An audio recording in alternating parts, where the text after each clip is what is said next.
కోట గారు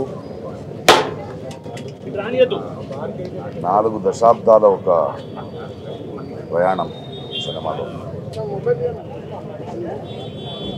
నేను తెలుగు ఇండస్ట్రీకి వచ్చే ముందు బెంగళూరు నుంచి ఆయన సినిమాలు చూసేవాడిని. ఆయన తీక్ష్ణత, ఆయన ఇంటెన్సిటీ చాలా ఇన్ఫ్లుయెన్స్ చేసింది. ఆ తర్వాత వచ్చి 2 దశాబ్దాలుగా ఆయనతో పనిచేసిన అనుభవం, ఎన్నో సినిమాలు. చాలా విశిష్టమైన వ్యక్తి, అందరికి నచ్చడు. ఎందుకంటే నాకు తెలిసి ఎవరిని మెప్పించే ప్రయత్నం చేయలేదు ఆయన. అద్భుతమైన నటుడు. ఎందుకంటే ఆయనకంటూ ఒక అవగాహన ఉండేది, ఆయనకంటూ ఒక సటైర్ ఉండేది. పరిశ్రమలో మనం చాలామంది నటులను చూస్తాం,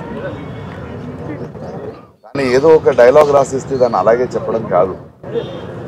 దాని వెనక ఆయనకున్న ఒక సటైర్ ఉండేది, ఒక అవగాహన ఉండేది,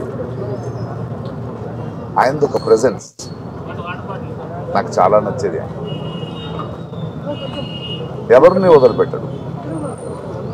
ఎలాంటి మనిషి అంటే, అనయ్య అంబేద్కర్ అనే సినిమా రిలీజ్ అయ్యింది, ఎందుకో జనాలు చూడట్లేదు అంటే, ఏం లేదు ప్రకాష్, అది ముందు అంబేద్కర్ ఒక కట్అవుట్ పెట్టారు, ఆయన అక్కడెక్కడ చేయి చూపిస్తుంటే అక్కడ వెళ్ళిపోయారు అంటే ఎటకారం కాదు అది. అలాంటి మంచి సినిమా చూడరు వీళ్ళు అనే ఒక ఆవేదన ఆయనలో ఉండేది.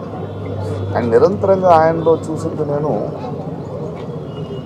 తెలుగు భాష, తెలుగు నటీనటులు, తెలుగు ప్రతిభలకి అంత పెద్దెత్తిన ఛాన్స్ దొరకట్లేదు.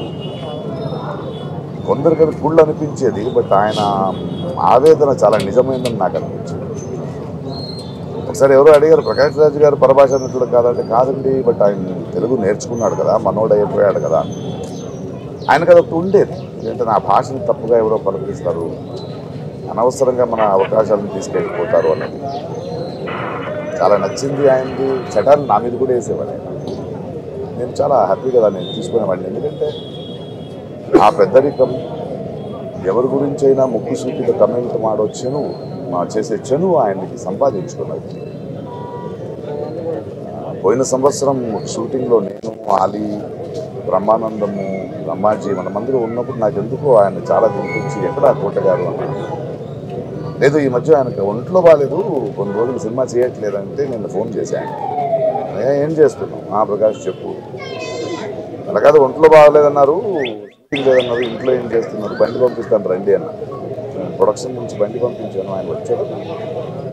వచ్చి సరదాగా ఆయన మన సెట్లో కూర్చొని మాట్లాడుతూ బ్రహ్మానందంగా అందరితో మాట్లాడి ఆనందం చూశాను. ఫోన్ చేశాను, ఈవినింగ్ వెళ్ళాడు. ఆ తర్వాత కూడా 2-3 సార్లు నేను ఏదో అవసరం ఉన్నప్పుడు ఫోన్ చేస్తే మాట్లాడేవాడు.